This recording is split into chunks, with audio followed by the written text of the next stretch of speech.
आजादी आजादी आजादी आजादी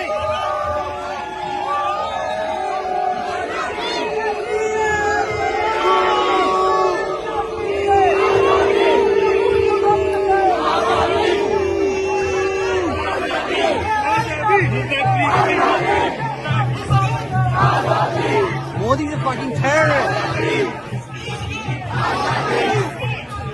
आजादी आजादी आजादी आजादी आजादी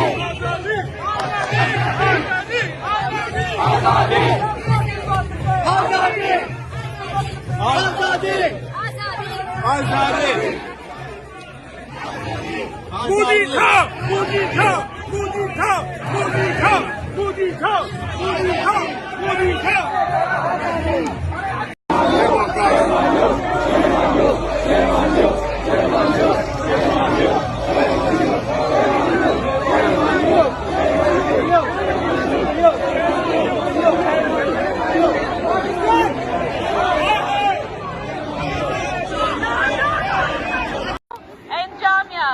We also stand with the women protesting at Shaheen Bagh, and we are here to represent the students and women who have been playing a really big part in this movement. We represent the students in the United States, we represent the students in the UK, we represent all NRIs protesting, NRC and CAA. Let's make space for the women protesters, student protesters, Muslims and Dalits who have been carrying this movement for thousands of years. Thank you.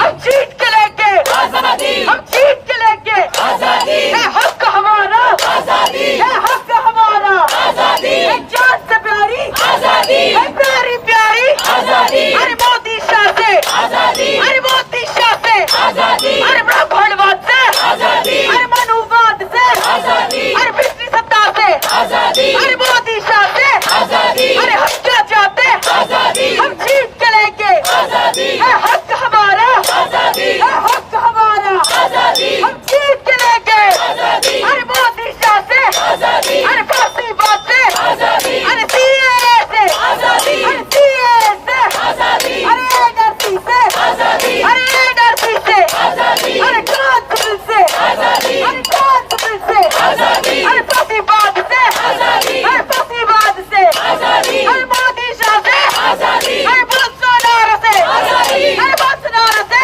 आजादी, अरे मोदी शाह से आजादी, अरे फांसीवाद से आजादी, हम जीत के लेंगे आजादी, है हक हमारा आजादी, है क्रांतिकारी आजादी, है प्यारी प्यारी आजादी, धीरे बोलो आजादी, जरा प्यार से बोलो आजादी, जरा धीरे बोलो आजादी, जरा प्यार से बोलो आजादी, ललकार के बोलो आजादी, ललकार के बोलो आजादी, जरा जोर से बोलो आजादी, जरा जोर से बोलो आजादी, अरे आजादी आजादी आजादी आजादी आजादी आजादी आजादी आजादी, अरे आजादी आजादी आजादी आजादी आजादी आजादी आजादी आजादी, अरे आजादी आजादी आजादी आजादी आजादी आजादी आजादी आजादी, अरे आजादी आजादी आजादी आजादी आजादी आजादी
everyone. Thank you for being here. Today, the ideologies of fascism, authoritarianism, and Hindutva supremacy are consuming India. I am here today because I support the students of India. I support the residents and citizens of India and voices of conscience across the world who have taken to the streets in recent weeks and months to condemn the Citizenship Amendment Act, CAA, and NRC, National Register of Citizens. The Citizenship Amendment Act is on its face a discriminatory law. On its face, it discriminates against Muslims. It allows for people of certain faiths, including Hinduism, Sikhism, and Christianity, to apply for citizenship, but bans Muslims from exercising the same right. Does that law, does that language sound familiar? It should. Because the Nazis used the same laws. They were called the Nuremberg laws in Nazi Germany. The UN Human Rights Commission has already weighed in and called it fundamentally discriminatory in nature. I am also here because I oppose the NRC. The Indian government has called the NRC a census, but it's really a strategy of forced displacement. It's a mechanism to render large communities stateless. We've already seen the disastrous consequences in the state of Assam. The Assamese were asked to submit documentation proving their citizenship, documentation that in some cases was decades old. Unsurprisingly, 1.9 million people were put on a list, many of them Muslims, Dalits, women, children, and folks with disabilities. They now run the risk of being put in concentration camps and rendered stateless. Does that sound familiar? Yeah! It should, because Myanmar did the same thing to the Rohingya, and we know exactly what's happening to the Rohingya today. Yes. I am also here because I support Kashmir, Kashmiris.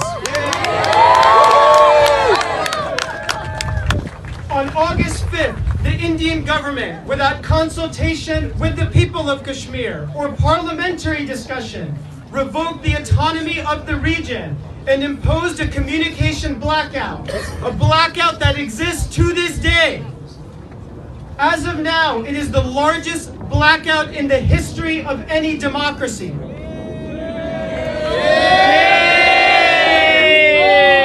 We know from human rights reporters who have been to Kashmir that what is happening on the ground is nothing short of devastating. So many people have been arrested that the local jails are full, and young people have been flown out of state more than 1,000 miles away. The freedom to worship has been abridged. The freedom to express, the freedom to write has been curtailed. Young people have been tortured. I support Kashmir, I support Kashmiris, and I support their right to self-determination. I am also here because I support vulnerable communities across India. We have seen journalists who dare speak truth to power be arrested, intimidated, and threatened. We know the long history of gender violence. We know that women who have spoken up against gender violence have endured backlash, and in some cases have even had to endure lawsuits of defamation. I support communities, including Muslims, Dalits, and Christians, who are subject to lynchings with impunity in India. Lynchings are so commonplace in India today that they are often organized online and the videos uploaded for the world to see. I am also here because I support the people of Brazil. Why? Because Modi's chief guest on India Republic Day is no other than Jair Bolsonaro. Another fascist leader, another authoritarian leader who, like Modi, has a fascist agenda for Brazil. I am also here because I am a Sikh. And while it is true that a recent Prime Minister of India was a Sikh, while it is true that Sikhs are disproportionately represented in the military and in police forces across the country. It is also true that Sikhs know all too well the history and culture of impunity in India. We remember what happened in 1984 and the pogroms that took thousands of Sikh lives. We remember what happened in the 1990s and the decade of torture and forced disappearances in Punjab. And so today in Washington, D.C., I urge you and I urge U.S. lawmakers to condemn police brutality in India, condemn the CAA, condemn the NRC, demand that all internet blackouts be stopped, demand that journalists be given unfettered access into Kashmir, all survivors of atrocities be compensated and given their remedies in accordance with human rights law.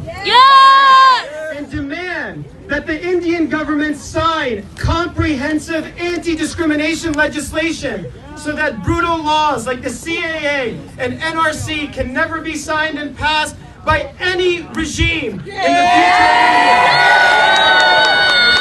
India, who has recently been a recipient of the Magsaysay Award. Please welcome Sandeep Pandey. Thank you. Dear friends, I'm very happy to be here. Just arrived yesterday. I live in Lucknow and have been an activist for about 27 years now in India. And what I am seeing now is unprecedented curb on fundamental rights of people.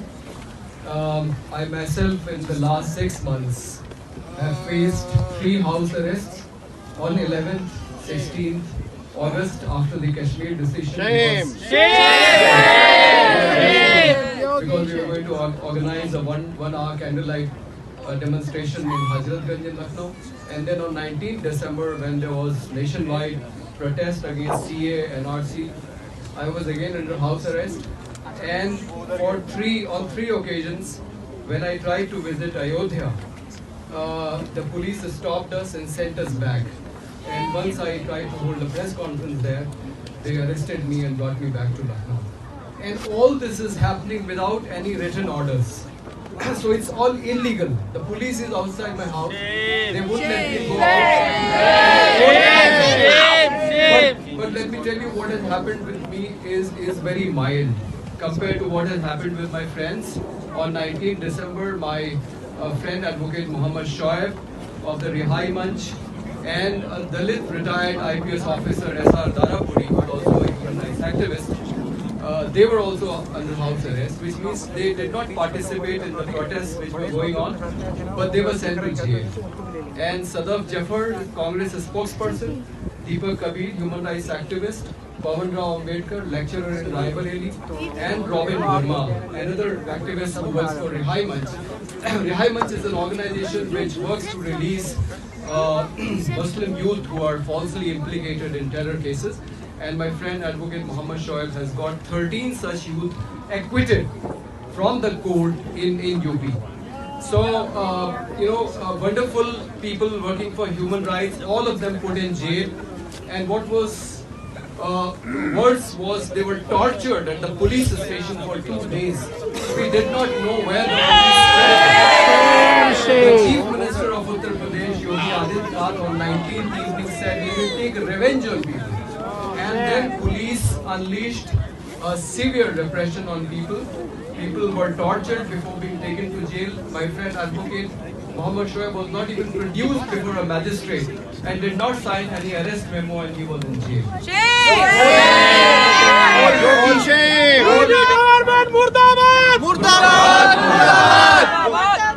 But a good thing which has come out of all this is because of the severe repression on the movement and all the leaders in jail, it gave an opportunity to women to come out and organize protests. So Shaheen Bagh has become a model for the country now. There are two protests going on in Lucknow at Ghantaghar, where more than 1,000 women are assembled 24 hours a day, and another one going on in Gomti Nagar, where about 100 women are there, and similar protests in Kolkata, Ahmedabad, other cities are going on. I went to Aligarh Muslim University on 19 January. Students are organizing ongoing protests there. There's protests outside Jamia, very disciplined. And the government has accused people of violence, but the reality is that mass men, and we know from the JNU incident where they come from, they are the ones who have created violence and arson and rioting. And it's a shame that the Chief Minister of Uttar Pradesh has said that the cost of damage to property will be recovered from rioters. Now, unfortunately, all the FIRs which have been registered, I have seen one in Lucknow. Out of 39 names, 36 names are Muslims. And I have seen 2 in Muzaffarnagar, all the names are Muslims. So it is now assumed that the people whose names are there in the FIR are the ones who created riot and arson, and it is from them that the cost of damage to property is going to be recovered. This is really a shame, because without any inquiry, the people have been served notices of 2 crore, 3 crore rupees. So this is all human rights and all rule of law has been thrown to wind, and the UP government is behaving in a very fascist way. And we have resolved that this is struggle which is being led by women and students will go on until either the government takes back CA and NRC or the government itself goes. Thank you so much. Get all the blowhorns, please. Can we all open up, face the road for a minute? No, don't back up too much.